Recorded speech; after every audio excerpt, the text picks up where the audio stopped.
नमस्कार, बहुत स्वागत आपका हिंदी खबर में। मैं हूं आपके साथ सुनील सिंह पौरुष और बुलेटिन में शुरुआत करेंगे खबरों की बिहार की खबरों के साथ। बीजेपी के चाणक्य और देश के गृह मंत्री अमित शाह ने बिहार में बिसात बिछानी शुरू कर दी है। शाह ने अपने दौरे में अगड़े पिछड़े दोनों को एक साथ साधने की कोशिश की, तो वहीं माई बाप की पार्टी के खेबनहार और सर्वे सर्वा को आड़े हाथों लिया, और वो भी उस शख्सियत के बहाने जो माई बाप की पार्टी के लिए दिखावा ही सही लेकिन पूजनीय है। देश है सियासत के जादूगर की सियासी दाव से जुड़ी इस हिंदी खबर की खास रिपोर्ट को देखिए। पाटलिपुत्र की धरती पर बीजेपी के चाणक्य ने बिहार वासियों से अब की बार 400 पार का संकल्प दिलवाया और बिहार में मिशन 40 का आगाज किया। केंद्रीय गृह मंत्री अमित शाह जानते हैं कि संकल्प को सिद्धि तक कैसे पहुंचाना है, तभी तो उन्होंने पाटलिपुत्र के मंच से लालू को ललकारा और जनता से कहा कि मोदी गारंटी क्या है, ये आरजेडी प्रमुख से पूछिए। भाई और बहनों, मुझे बताओ, अयोध्या में राम मंदिर बनना चाहिए था या नहीं बनना चाहिए था? जोर से बोलो, बनना चाहिए था या नहीं बनना चाहिए था? यही लालू प्रसाद यादव है जिसने अडवाणी जी को पकड़कर राम रथ को रोका था। लालू जी, आप कुछ नहीं कर सकते, बिहार की जनता हमारे साथ है। मोदी जी ने राम मंदिर का भूमि पूजन भी किया और राम लल्ला का प्राण प्रतिष्ठा करने का काम भी मोदी। लोहा गर्म था, लिहाजा अमित शाह ने लालू परिवार की दुखती रग पर भी हथौड़ा मारा। ये आरजेडी और कांग्रेस दोनों घपला घोटाला करने वाली पार्टी है। मैं बताता हूं, आरजेडी ने चारा घोटाला किया, वर्दी घोटाला किया, पाइप घोटाला किया, मेगा घोटाला किया, रेलवे के होटल के आवंटन का घोटाला किया, बालू घोटाला किया और बेनामी संपत्ति बेटे बेटियों के नाम से अबजों रुपयों की। कांग्रेस मुक्त भारत का नारा देने वाली बीजेपी ने लोकतंत्र की जननी पर देशवासियों के लिए नया नारा दिया। गृह मंत्री ने पालीगंज की रैली में कहा कि गरीबी मुक्त भारत चाहिए तो तीसरी बार मोदी सरकार बनाइए। अंत में भाई और बहनों, मोदी जी को एक तीसरा मौका दीजिए, 400 पार कराइए। मैं आपको विश्वास दिलाता हूं, गरीबी से मुक्त भारत बनाने का काम नरेंद्र मोदी जी करेंगे। पिछड़ा अति पिछड़ा का कल्याण नरेंद्र मोदी जी करेंगे। कभी दिवंगत प्रधानमंत्री इंदिरा गांधी ने गरीबी हटाओ कांग्रेस लाओ का नारा बुलंद किया था। देश की जनता ने एक मुश्त वोट देकर कांग्रेस को दिल्ली की गद्दी पर आसीन कर दिया। गरीबी तो हटी नहीं, दिल्ली के सिंहासन से कांग्रेस की विदाई जरूर हो गई। वजह की कहानी सुनिए, खुद गृह मंत्री अमित शाह की जुबानी। मित्रों, कांग्रेस ने भी कोयला घोटाला, कॉमनवेल्थ घोटाला, 2G घोटाला, ऑगस्टा वेस्टलैंड घोटाला, लैंड फॉर जॉब घोटाला, बोफोर्स घोटाला, शारदा चिट फंड करने का काम भी कांग्रेसियों ने किया। इंडी गठबंधन को घेरने के बाद शाह ने मोदी सरकार के 10 साल के स्वर्णिम काल की उपलब्धियों को गिनाया और कहा एमएसएमई के माध्यम से छोटे कारोबारियों को सस्ती दरों पर ऋण मुहैया कराया। 5% से रियायती ब्याज पर 1 लाख रुपया, 2 लाख रुपया और 15,000 का किट देने का काम भी भारतीय जनता पार्टी की सरकार करने वाली है। 2019 के लोकसभा चुनाव में एनडीए को बिहार में बड़ी सफलता मिली। 40 में एक कम 39 सीटों पर बीजेपी, जेडीयू और एलजेपी ने संयुक्त रूप से किला फतह किया था। वजह थी सुशासन बाबू और नरेंद्र मोदी का बेदाग चेहरा। शाह ने पटना सहित पालीगंज की रैली में ऐसी गुगली फेंकी जिसकी काट फिलहाल इंडी गठबंधन के पास भी नहीं है। और मोदी जी एक गरीब के घर से आया हुआ आदमी है। एक चाय बेचने वाले गरीब का बेटा आज देश का प्रधानमंत्री बना है। इतने साल हो गए, 23 साल से मुख्यमंत्री प्रधानमंत्री है मोदी जी।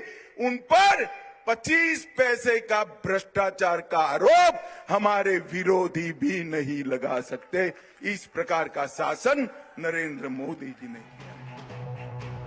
राजधानी पटना में गृह मंत्री ने प्रदेश बीजेपी के पहले अध्यक्ष कैलाशपति मिश्र की आदमकद प्रतिमा का अनावरण किया। फिर ओबीसी मोर्चा की रैली में शिरकत की। जाहिर है बीजेपी ने एक तीर से दो निशाने साध लिए। मिश्र के जरिए अगड़े को साधा और ओबीसी रैली से पिछड़ों को अपने पाले में करने की कोशिश की। दूसरी तरफ जेडीयू भी खुलकर आरजेडी सुप्रीमो के खिलाफ मैदान ए जंग में कूद पड़ी है और पीएम मोदी को गैर हिंदू बताने वाले लालू यादव को आईना दिखा रही है, वो भी सबूतों के साथ। यकीन ना हो तो सुनिए सनातन विरोधी लालू परिवार की माथा मुंडन की कहानी नीरज कुमार की जुबानी। अब किस मुंह से हिंदू धर्म का प्रमाण पत्र बांटिएगा? आपके बड़े भाई महावीर यादव जी का 26 मार्च 2021 को दुखद निधन हो गया। दोनों पुत्र तेजस्वी और तेज प्रताप अंतिम शव यात्रा में शामिल हुए, लेकिन 26 मार्च को निधन होता है। 7 अप्रैल और 9 अप्रैल 2021 को जारी चित्र यह स्पष्ट करता है कि आपके दोनों बेटे ने अपने चाचा के निधन के बाद माथा मुंडन नहीं करवाया। हिंदू धर्म की परंपरा माथा मुंडन का है। तिरुपति बालाजी में तो आपके पुत्र तेजस्वी यादव माथा मुंडन करवाते हैं, लेकिन अपने चाचा के लिए नहीं। कैसे हिंदू हैं आप?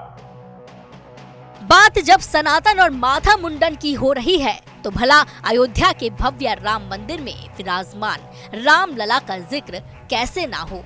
भला ऐसा हो सकता है? कमल के साए तले शाह ने जो तीर छोड़ा, पूरी जनसभा राममय हो गई।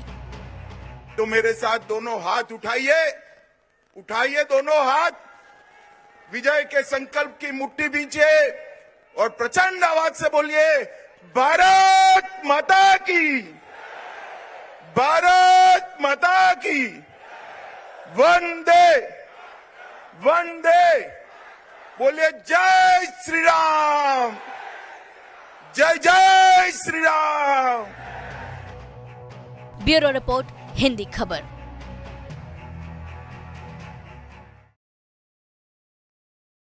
संसद चुनाव के लिए अपने उम्मीदवारों के नाम का ऐलान कर दिया है।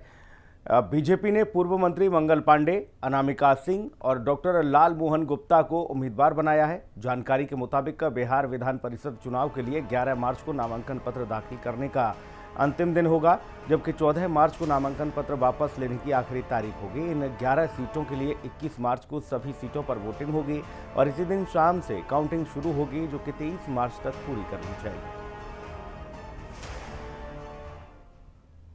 बिहार में महागठबंधन में शामिल कांग्रेस को एमएलसी की एक भी सीट नहीं मिली, लिहाजा कांग्रेस विधायकों में खासी नाराजगी देखने को मिली।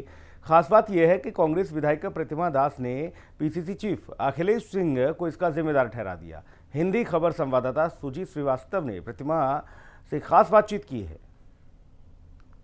बिहार में एमएलसी के नामांकन को लेकर के एक अलग ही घमासान मचा हुआ है। एक तरफ जहां एनडीए ने अपने प्रत्याशियों के नाम की घोषणा की, वहीं दूसरी तरफ महागठबंधन की तरफ से प्रत्याशियों की भी नाम की घोषणा हुई, लेकिन उसमें एक रोष कांग्रेस पार्टी में देखने को मिल रहा है। हमारे साथ प्रतिमा दास जी हैं, जो कि कांग्रेस के विधायक हैं।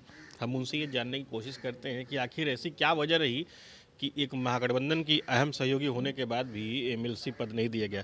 प्रतिमा जी, क्या वजह रही कि आप एक महागठबंधन की एक अहम सहयोगी पार्टी रही, लेकिन एक भी सीट एमएलसी के लिए ऑफर नहीं किया गया? देखिए, मैं तो एक पार्टी की वर्कर हूँ, विधायक हूँ। इस पर विशेष जानकारी हमारे प्रदेश अध्यक्ष ही दे पाएंगे कि क्यों नहीं। जब 4 एमएलए हुआ करते थे बिहार में कांग्रेस के, तब एमएलसी हुआ है, और 17 होने के बाद भी नहीं हुआ, तो इसकी जानकारी तो हमारे प्रदेश अध्यक्ष दे पाएंगे। महागठबंधन की सरकार थी, उसमें आपके 2 मंत्री थे इतने ही एमएलए होने के बाद भी, लेकिन जब ये एक उच्च सदन की बात आई तो उच्च सदन में एक उपस्थिति आप लोगों की दर्शाई नहीं गई। सही बात है, मैं वर्कर रही हूँ और वर्कर हूँ, तो मुझे इस बात की तकलीफ़ है और सारे वर्करों का होगा, क्योंकि ऐसे सैकड़ों वर्कर होते हैं जो पब्लिक डोमेन में नहीं जाते हैं, पार्टी की मजबूती के लिए काम करते हैं, पार्टी के एकता अखंडता, पार्टी कैसे आगे बढ़े उसके लिए काम करते हैं। जब एमएलसी पार्टी के वर्कर को बनाया जाता है तो वैसे 99 वर्कर जो होते हैं जिनके अंदर पॉजिटिव भाव उत्पन्न होता है पार्टी के लिए और पार्टी में वो ईमानदारी के साथ काम करते हैं, तो ये बहुत चिंता का विषय है। निश्चित रूप से एक व्यक्ति को, एक वर्कर को एमएलसी बनना चाहिए था।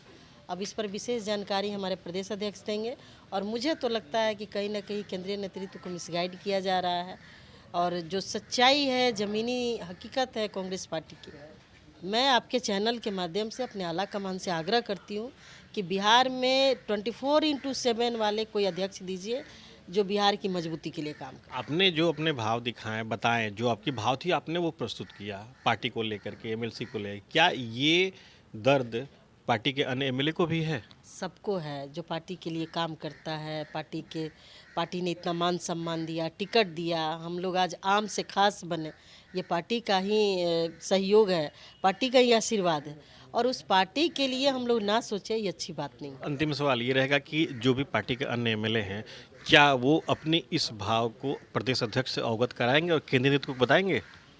बिल्कुल कराएंगे, जो जैसे मौका मिलता है कराते ही रहते हैं, लेकिन प्रदेश अध्यक्ष फ़ोन उठाएंगे तब ना वो अवगत कराएंगे। प्रदेश अध्यक्ष से आपकी बात होती तो आप यहाँ रहते कि आप उनसे पूछते हैं। ख्याल तो बिल्कुल देख रहे हैं आप, प्रतिमा जी ने स्पष्ट तरीके से कहा कि अगर प्रदेश अध्यक्ष से बात होती तो आप मुझसे ये सवाल नहीं करते। बहरहाल देखना अब ये होगा कि आगे आने वाले दिनों में एमएलसी को लेकर के जो बातें कांग्रेस पार्टी में उठी हैं, अब उसकी परिणति कब और कैसे होती है। सुजीत कुमार, पटना, हिंदी खबर।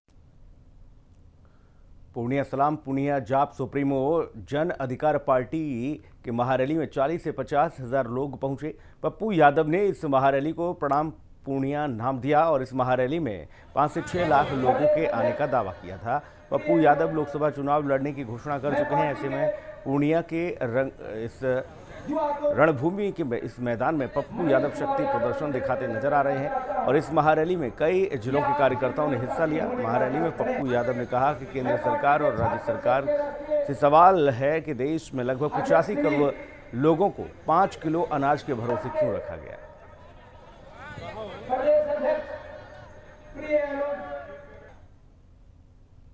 उधर लोकसभा चुनाव से पहले सियासी दलों के बीच जबरदस्त आपको बता दें कि दल बदल का दौर जारी है और बिहार के पटना में कई दलों ने जेडीयू का दामन थाम लिया। जेडीयू कार्यालय में पार्टी के प्रदेश अध्यक्ष उमेश सिंह कुशवाहा ने कई दलों के प्रदेश स्तरीय नेताओं को जेडीयू की प्राथमिक सदस्यता दिलाई। इस मौके पर सभी लोगों ने जेडीयू के राष्ट्रीय अध्यक्ष और बिहार के मुख्यमंत्री नीतीश कुमार में आस्था जताते हुए पार्टी के मिशन को आगे बढ़ाने का संकल्प लिया। पार्टी की सदस्यता ग्रहण करने वालों में मुख्य रूप से आजाद समाज पार्टी के डॉक्टर वीरेंद्र भास्कर, धनंजय सिंह यादव, राष्ट्रीय जनता दल के शैलेंद्र कुमार सागर और प्रदीप राज के साथ ही हरिवंश कुमार यादव भी मौजूद रहे। इस मौके पर बिहार सरकार के पूर्व मंत्री संतोष कुमार निराला और लक्ष्मेश्वर भी मौजूद रहे। गर्मी के मौसम में होने वाले जल संकट की समस्या को देखते हुए रोहतास जिला प्रशासन ने कार्रवाई शुरू कर दी है।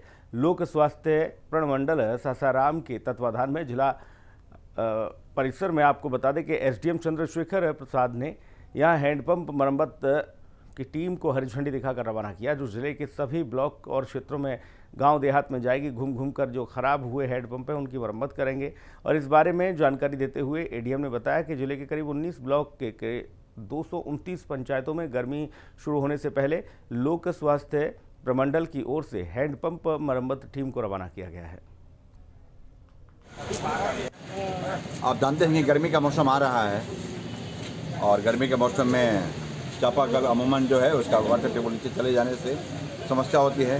कुछ चापाकल खराब भी रहते हैं, तो सच में गर्मी के सीजन के पूर्व सभी चापाकल जो हैं वो उसकी मरम्मत हो जाए और लोगों को पीने का शुद्ध जल मिले, इसके लिए सरकार का बहुत बड़ा अभियान है और 19 प्रखंडों में काम शुरू हो रहा है और सभी गाड़ियाँ आप देखें।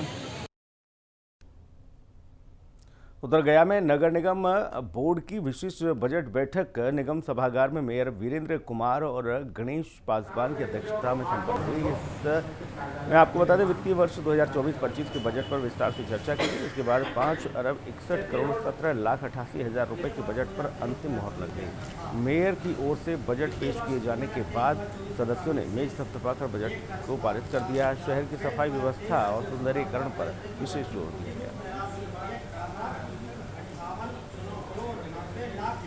1,52,713 रुपये का लाभ का बजट है। इसमें गया शहर में प्रमुख चीज़ों को रखा गया है जो इस वर्ष करने का लक्ष्य है।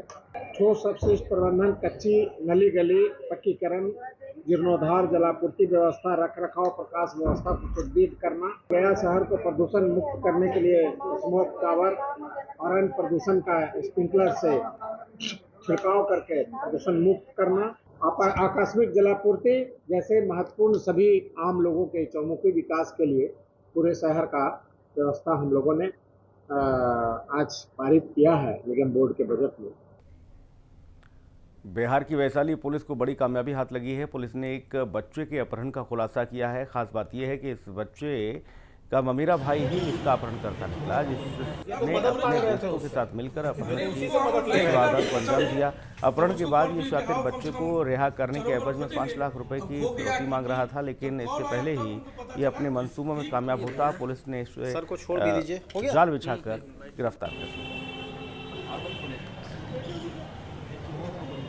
मदद मांग रहे थे उससे, उसी से मदद ले रहे थे। 7 तारीख को एक मामला देसई थाना में प्रतिवेदित हुआ, जिसमें यह प्रतिवेदन दिया गया कि एक 7 साल के बच्चा जो एक दिन पहले शाम में भोज खाने के लिए गया था, वहाँ से गायब हो गया है और वो बच्चा मिल नहीं आया। जिसके बाद परिवार वाले आशंकित होते हुए पुलिस का सहयोग लिए, जिसमें कि देसई थाना द्वारा तुरंत उस मामले पर FIR दर्ज किया गया और मेरे को SP वैशाली को सूचना दी गई, जिसके बाद मेरे द्वारा एक SDPO महानायक के अध्यक्षता में टीम गठित की गई, जिसमें DIU के जो पदाधिकारी हैं और कर्मी हैं उनको भी लगाया गया। इन सभी लोगों द्वारा मिल करके 24 घंटा के अंदर में जो बच्चा है उसे बरामद किया गया। उधर पटना में बिना HSRP और वाहन नंबर से छेड़छाड़ कर बॉस और पापा इत्यादि जैसे शब्द बनाकर वाहन चलाने वाले वाहन मालिकों के खिलाफ सभी जिलों में विशेष सघन अभियान चलाया गया है। इस दौरान आपको बता दें कि बिना HSRP स्पष्ट नंबर और नंबर से छेड़छाड़ कर बॉस, पापा इत्यादि लिखाकर वाहन चलाने वाले 745 वाहन चालकों का यहां पर ऑन स्पॉट चालान काटा गया। इनसे भारी भरकम जुर्माना भी वसूला गया। ये अभियान परिवहन सचिव संजय कुमार अग्रवाल के निर्देश पर सभी जिलों में जिला परिवहन अधिकारियों और MVI के साथ ही ESI की ओर से चलाया जा रहा है। भागलपुर जिला के साबौर ब्लॉक स्थित भिट्टी गांव में जोड़ा महादेव मंदिर परिसर के पास 2 दिवसीय दंगल शुरू हो गया और अखाड़े में मध्य प्रदेश, उत्तर प्रदेश, जम्मू कश्मीर और दिल्ली के साथ ही बिहार, झारखंड के एक से एक बढ़कर पहलवानों ने अपना दम दिखाया। वहीं मेरा अध्यक्ष अरविंद सिंह सोलंकी ने कहा कि अंग्रेजी शासनकाल के समय RR दिवाकर जिलाधिकारी थे और उन्हीं की ओर से कुश्ती का लाइसेंस जारी किया गया था। तब से ये परंपरा अनवरत चलती आ रही है।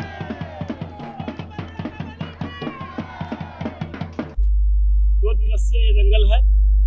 7 राज्य से यहाँ पहलवान आ रहे हैं। उत्तर प्रदेश से, मध्य प्रदेश से, राजस्थान से, दिल्ली से और बिहार, झारखंड के रहेंगे। जम्मू कश्मीर से भी पहलवान आ रहे हैं। बहुत बेहतरीन दंगल होता है यहाँ पे, बहुत सुंदर दंगल होता है और इलाके के आसपास के बहुत से लोग आते हैं इस दंगल का लुत्फ उठाने के लिए।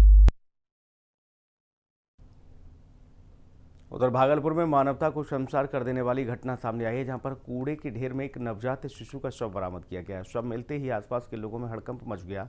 आनंद फानन में लोगों ने इसकी जानकारी बबरगंज पुलिस को दी। जानकारी मिलने के बाद स्थानीय जनप्रतिनिधि भी मौके पर पहुंचे। इसका पता नहीं चल सका है। मौके पर पहुंची पुलिस पूरे मामले की जांच पड़ताल में जुटी है।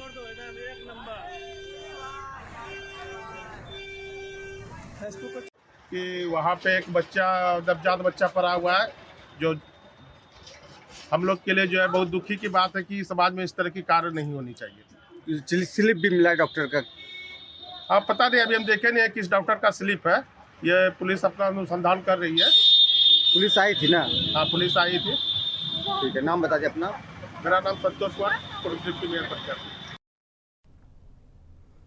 छोटे बड़े सुलहनीय वादों के निपटारे के लिए राष्ट्रीय लोक अदालत शिविर का आयोजन किया गया। विधिक सेवा प्राधिकर के तत्वाधान में आयोजित राष्ट्रीय लोक अदालत शिविर का जिला और सत्र न्यायाधीश सह अध्यक्ष जिला विधिक सेवा प्राधिकार रोहतास श्रीवास्तव ने दीप प्रज्वलित कर उद्घाटन किया और दोनों पक्षों से वादों के निपटारे के लिए अपील की। शिविर को संबोधित करते हुए जिला जज ने कहा कि लोक अदालत छोटे बड़े वादों के निष्पादन का सशक्त वैकल्पिक प्लेटफॉर्म है, जहां दोनों पक्षों की सहमति और बातचीत से वादों को सफाई से निपटाया जाता है। अदालत को सफल बनाने के लिए विभिन्न विभागों से आए हुए पदाधिकारी एवं सबसे